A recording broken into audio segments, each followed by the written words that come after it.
தபால் துறையில் 50 ஆண்டுகளுக்கு மேலாக உள்ள பதிவு தபால் சேவை வரக்கூடிய செப்டம்பர் 1ஆம் தேதியுடன் முடிவுக்கு வருகிறது. தபால் துறையை பொறுத்தவரை மனிதனின் வாழ்வியலோடு நெருக்கமான ஒன்று. தந்தி, பேஜர், மின்னஞ்சல், SMS, Facebook, WhatsApp, Instagram, Telegram, Snapchat, WeChat என எத்தனையோ தொழில்நுட்பங்கள் நுழைந்ததால் தபால் துறை சரிவுகளை நோக்கி சென்றது. தபால் துறையில் தந்தி முறை என்ற ஒன்று ஏற்கனவே காலாவதியாகிவிட்டது. இப்போதைக்கு தபால் முறையில் register post, speed post, money order, parcel, சேமிப்பு, வங்கி சேவை உள்ளிட்டவை மட்டும் வழங்கப்பட்டு வருகிறது. இதில் ரெஜிஸ்டர் போஸ்ட் எனப்படும் பதிவு தபால் சேவை செப்டம்பர் 1ஆம் தேதியுடன் விடைபெறுகிறது. கடந்த 50 ஆண்டுகளுக்கும் மேலாக தொடர்ந்த இந்த சேவைக்கு விரைவில் முற்றுப்புள்ளி வைக்கப்படுகிறது. கடந்த 2012ஆம் ஆண்டு வரை 24 கோடியே 44 லட்சம் என்ற கணக்கில் இருந்த ரெஜிஸ்டர் போஸ்டுகளின் எண்ணிக்கை கடந்த 2022ஆம் ஆண்டு 18 கோடியே 46 லட்சம் என குறைந்து போனது.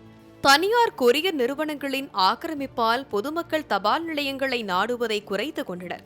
தற்போது வரை இந்த பதிவு தபாலில் அரசு கடிதம், அரசு ஆணை, நீதிமன்ற ஆணை, வங்கி கடிதம், பாஸ்போர்ட் இவைகள்தான் அனுப்பப்பட்டு வந்தன. ஆனால் செப்டம்பர் 1ஆம் தேதி முதல் தபால் நிலையங்களில் ரெஜிஸ்டர் போஸ்ட் என்ற முறை அறவே இருக்காது. அதற்கு பதிலாக இதை ஸ்பீடு போஸ்ட், அதாவது விரைவு தபாலுடன் இணைத்து விட்டனது அஞ்சல் துறை. வழக்கமாக ரெஜிஸ்டர் போஸ்டுக்கு 26 ரூபாய் கட்டணம் விதிக்கப்படுகிறது. அதுவே ஸ்பீடு போஸ்டுக்கு 41 ரூபாய் என கட்டணம் நிர்ணயிக்கப்படுகிறது. தபாலின் எடையை பொறுத்து இந்த கட்டணம் மாறுபடும். மேலும் பதிவு தபாலை குறிப்பிட்ட நபர் மட்டுமே கையெழுத்திட்டு வாங்க முடியும்.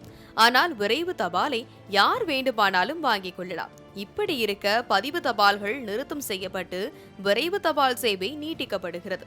இதற்கு பொதுமக்கள் மத்தியில் எதிர்ப்பு வலுத்து வருகிறது.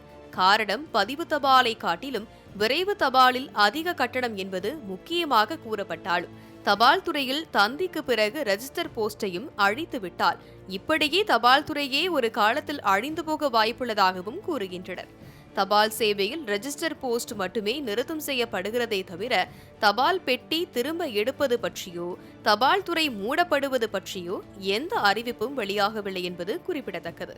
மாலை முரசு செய்திகள் தொலைக்காட்சிக்காக சக்தி.